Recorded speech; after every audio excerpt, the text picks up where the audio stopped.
자, 안녕하세요. 반갑습니다. 2022년 11월 29일 주식 정리해드리는 추정남. 오늘도 시장 정리부터 먼저 시작해보도록 하겠습니다.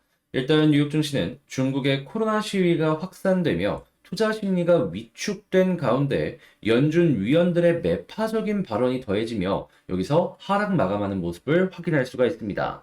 중국은 지금 코로나19 확산세가 심화되는 모습을 보여주고 있는데 이 확진자 숫자가 4만 명을 넘기면서 연일 최고치를 경신하는 모습을 보여주고 있다라고 합니다. 이에 이 제로 코로나 정책을 유지하고 있는 중국 정부의 이러한 모습들에 이 지역 봉쇄에 항의하는 시위가 굉장히 확산되는 모습을 보여주고 있는데 이 시위의 강도 역시 높아지는 모습을 보여주고 있어가지고 시장에서는 글로벌 공급망이 다시 악화될 수 있다라는 우려가 부각되고 있는 걸 확인할 수가 있습니다. 자, 그리고 이번 주 파월 의장의 연설을 앞둔 가운데 페드 위원들의 매파적인 발언도 이어지는 걸 확인할 수 있습니다. 일단 뉴욕 연은 총재는 여전히 해야 할 일이 더 있다라며 당분간 제약적인 정책을 유지할 필요가 있다라고 밝혔는데요. 이어서 금리가 인하될 시점으로는 24년을 예상해 일단 올해가 22년인 만큼 시간이 조금 더 필요하다라는 걸 확인을 할 수가 있습니다.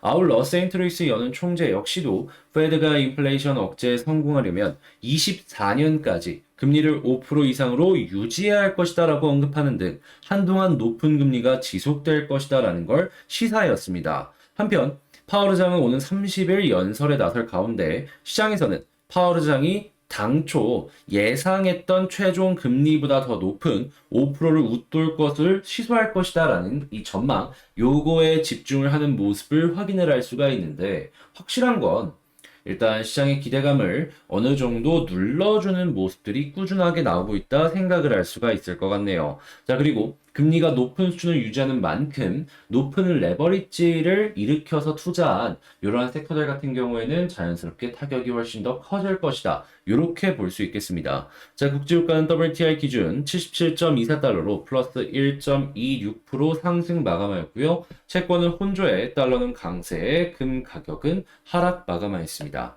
자, 그러면 뉴스들 하나씩 살펴보도록 할게요. 자, 일단 제일 먼저 뉴욕 연은 총재나 세인트루이스 연은 총재 같은 경우에는 지속적인 매파적 발언 이런 이야기를 하는 걸 확인할 수 있고 이게 아무래도 이 연준 내에서도 의견이 갈린다라고 하지만 그래도 주류의 의견 중에 하나이기 때문에 우리는 여기에 주목을 해봐야 될 필요가 있다.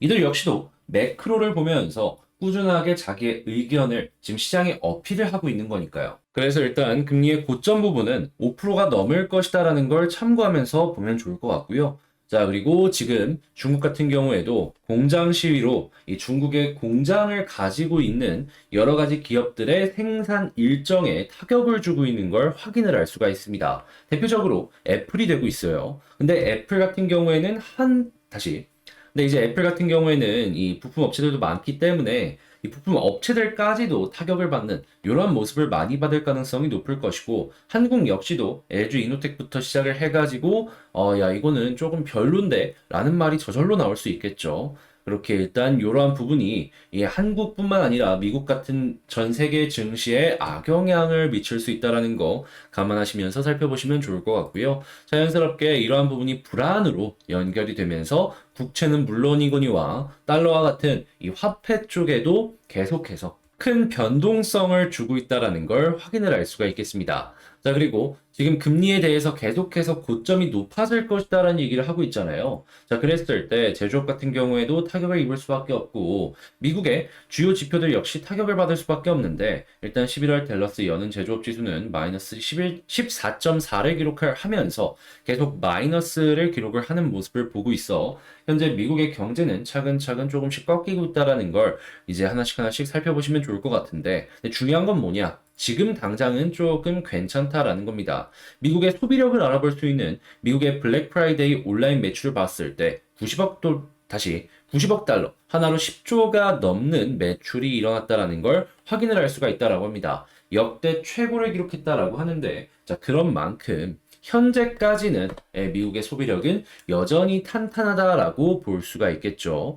자, 그런데 이 철도 파업이 미국의 뭐 요 제조부터 시작을 해가지고 인플레 부분에 안 좋은 영향을 줄 수 있을 것이라는 얘기가 다시금 솔솔 피어오르고 있습니다. 왜냐하면 물류가 정체가 되면은 제품의 수급에 문제가 생길 것이고 그러한 부분은 가격에 영향을 줄 수밖에 없을 테니까요. 자, 그래서 미국 의회가 개입할 수도 있다라는 얘기가 지금 벌써부터 나오는 겁니다. 그리고 이전에도 이 물류비 상승으로 인한 인플레이션 증가, 이거 다들 겪어보셨잖아요. 그거 다시 한번 반복이 될 수 있다라는 것이기 때문에 이러한 부분은 감안을 하시면서 살펴봐야 되는 것 같은데 중요한 건 한국 역시도 지금 화물연대 파업으로 인해서 미국과 비슷한 일들이 벌어질 수가 있다라는 것이고 지금 공업용수도 부족한 모습이 보여지고 있어서 한국 기업은 이중고로 타격을 더 입을 수도 있다라고 보여지고 있는 것이죠. 자, 그리고 타격을 입는 게 단순하게 화물연대에 대한 이야기만 보여지는 게 아니라 본격적으로 금리가 올라가면서 이게 아무래도 레버리지를 일으켜가지고 한국 쪽에 주문을 넣는 이러한 기업들 역시도 주문을 취소하는 이러한 모습들을 보여주기 시작을 했습니다. 대표적으로 조선 쪽이죠. 아무래도 금리가 올라가게 된다면 이걸 현금으로 일시불로 지불을 하는 것이 아니기 때문에 이 비싼 가격이 부담이 될 수밖에 없어요. 수익을 낸다라고 하더라도 이 대출 갚느라 수익이 없어지는 모습이 보여진다? 그럼 굳이 배를 주문할 이유가 없는 것이죠. 게다가 국제유가가 떨어지다 보니까 산유국 같은 경우에는 이게 벌던 돈이 좀 줄어들었어? 일단 줄일 거 생각을 해볼까? 했을 때 눈에 딱 띌 수밖에 없다라는 것이죠. 그래서 러시아 리스크 지금 얘기가 나오고 있는데 러시아뿐만 아니라 다른 지역들까지도 좀 시야를 넓혀갖고 봐야 될 필요는 무조건 있을 것 같다. 이렇게 생각을 해볼 수 있고 그렇기 때문에 현재 나오는 내용들은 증시에는 어느 정도 부담이 될 수밖에 없다라는 거 감안을 하시면서 살펴보셔야 될 것 같습니다. 다만 그렇다라고 해가지고 시장의 반등에 이제 기대를 할 수 있는 이슈가 없는 건 또 아닙니다. 지금 이 영문 공시를 의무화하면서 MSCI 선진지수 편입에 속도를 낸다라는 이러한 내용이 나왔습니다. 여기에 편입이 되면요, 전 세계 글로벌 패시브 자금들이 한국으로 일시적으로 들어올 수 있습니다. 얼마 전만 하더라도 여러 가지 국제 이러한 지수들에 편입이 되어 있는 종목들 편입될 때마다 막 쭉쭉 돈 들어갖고 올라가는 거 보셨잖아요. 그게 시장 전체적으로 들어올 수도 있다라는 것이죠. 그러다 보니까 일단 요게 만약에 된다. 그리고 이게 될 것이다라는 기대감이 올라온다. 야, 그러면 시장은 여기에 또 기대를 하면서 수급을 넣어줄 수도 있을 겁니다. 자, 그리고 신재생 에너지 발전 비중을 지금 목표를 올리는 모습을 보여주고 있어요. 자, 자연스럽게 신재생 에너지 관료주들 같은 경우에는 매출이 올라갈 가능성이 높겠죠. 해상풍력, 태양광 이외에도 원전이나 다양한 부분이 영향을 받을 겁니다. 자, 그리고 친환경에 대해서 이렇게 얘기를 한다면은 전기차를 빼놓을 수 없기 때문에 전기차 충전소 인프라가 더욱더 증가를 하는, 그렇기 때문에 충전소 관련주, 충전기 관련주 이것도 보는 것도 괜찮고요. 그리고 재활용에 대한 이야기도 나올 수밖에 없기 때문에 폐기물부터 시작을 해가지고 여러 가지 재활용 관련주 이것도 한번 보면 좋을 것 같습니다. 자, 그리고 지금 대한항공이랑 아시아나 합병 요거 계속해서 지연이 되는 모습을 확인할 수 있었는데 이 영국을 시작으로 하나씩 하나씩 승인이 되려는 모습들이 보여주고 있습니다. 솔직히 아시아나 대한항공 글로벌로 놓고 본다라고 하더라도 그렇게 큰 항공사는 아니다 보니까 이게 독점 이런 얘기는 안 나올 것이다 라고 생각을 했는데 조금 길어지다 보니까 좀 아쉬운 점은 있지만 확실히 나쁘진 않을 것 같습니다. 이렇게 되는 거 보면은. 그래서 관련주들 하나씩 살펴보시면 좋을 것 같고, 자, 애플페이 다시 한번 이야기가 나오는 걸 확인을 할 수 있기 때문에 관련주들 다시 한번 주목을 해보면 좋겠다라고 말씀을 드리면서, 자, 이렇게 시장 정리 한번 싹 해봤습니다. 도움되었다면 구독과 좋아요, 알림 설정 한 번씩만 부탁을 드리고요. 방금 말씀드린 내용은 이렇게 장 시작 전에 올려드리고 있으니까 한번 같이 공부해보고 싶다라고 생각하시는 분들이 있다면은, 자, 제가 올려드리는 이런 내용을 보기 위해서 제 영상 소개란에 있는 텔레그램 링크를 클릭하시고 입장을 해주시면 되겠습니다.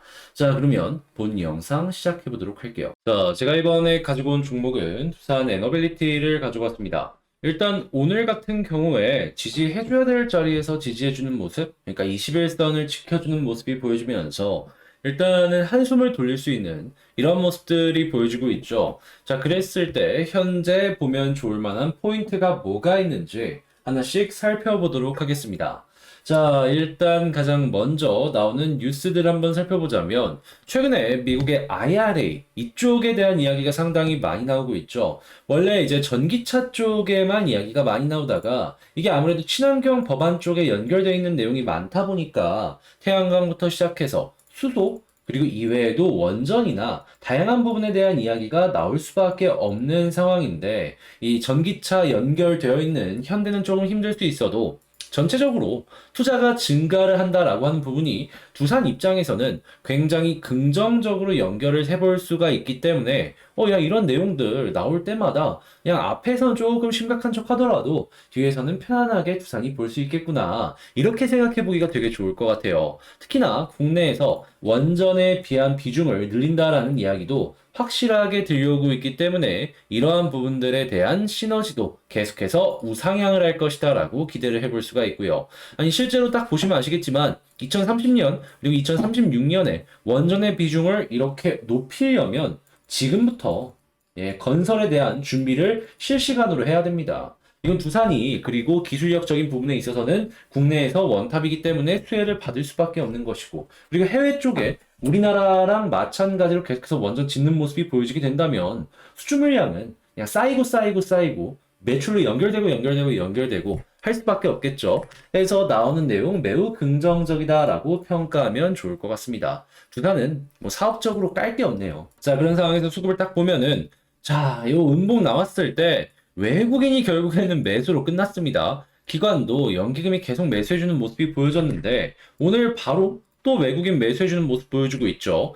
이거 장 끝났을 때에도 외국인 기관 매수로 연결이 되고 이대로 끝나잖아요. 이게 내일 또 올라가도 이상할 게 없습니다. 자, 한마디로 이 수급들 때문에 재차 상승하는 그림 충분히 나올 가능성이 높아져 있는 상황이다라는 것이죠. 그래서 이 수급 꼭 1순위로 보는 거 잊지 말아 주셨으면 좋을 것 같고 자, 그 다음에 차트를 놓고 봤을 때 지지라인부터 하나씩 보자면 일단 21선이 현재 위치에 있어서 여기 위에서 움직이는 게 베스트라고 평가를 할 수는 있겠는데 그래도 마지노선은 전 61선까지 보셨으면 좋을 것 같고요. 여기서 지지를 해준다라고 했을 때 본격적인 상승이 나오게 된다면은 121선을 돌파했을 때 일단 481선까지는 1차적으로 갈 가능성이 매우 높아 보인다. 그런 다음에 여기를 돌파했을 땐 매물대가 많이 쌓여있는 2만원 언더 부근까지 노려보면 좋다. 이렇게 정리를 해볼 수가 있을 것 같습니다. 지금 나오는 내용들 보자면 그냥 추세가 이 아래쪽에 있을 때 이렇게 돌리려는 이런 모습이 보여지는 이러한 모습이다라고 생각하시면 될 것 같네요.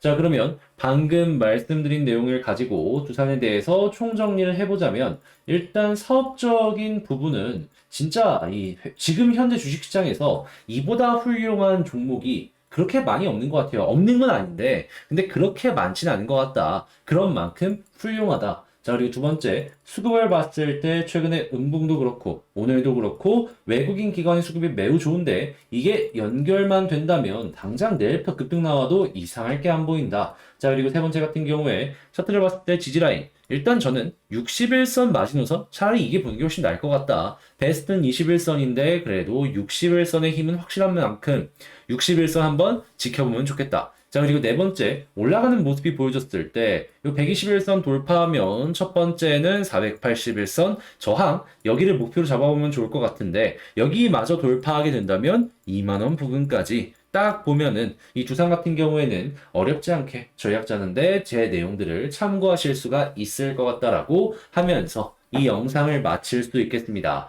자, 한번 두산에 대해서 쭉 봤는데, 오늘도 올랐다가 이제 떨어지는 모습 때문에 많은 분들께서 이거 다시 괜찮을까라는 생각 많이 하실 겁니다. 근데 수급만 보면은 편해요. 그냥 편안합니다. 편안. 그런 만큼 이 편안함을 가지고 차근차근 여러분들도 좀 이런 내용을 보셨으면 좋겠고요. 제가 현재 멤버십이나 아니면 멤버십 이외에도 여러분들께서 주목을 해볼 만한 이러한 영상들을 꾸준하게 올려드리고 있는 만큼 난 이런 것들 혼자 보기 힘들었어. 좀 새로운 것들, 이런 것 좀 없을까라고 고민을 하셨던 분들이 있다면 제 채널 들어오셔서 나오는 영상들 보시고 좋은 내용, 그리고 이런 것도 있구나라는 거 참고하시면서 같이 공부를 해보는 시간을 가져봤으면 좋겠습니다. 자, 오늘 같은 경우에도 제가 진짜 이거는 기대된다 하는 종목을 이 영상을 통해서 올려드릴 예정이거든요. 참고해보시면 좋을 것 같고요. 자, 그러면 제 영상이 도움이 되었으면 구독과 좋아요, 알림 설정 한 번씩만 부탁을 드리면서 전 다음에 더 좋은 영상으로 다시 인사를 드리도록 하겠습니다. 이상 주식 정리해드리는 주정남이었고요. 오늘도 좋은 하루 되세요.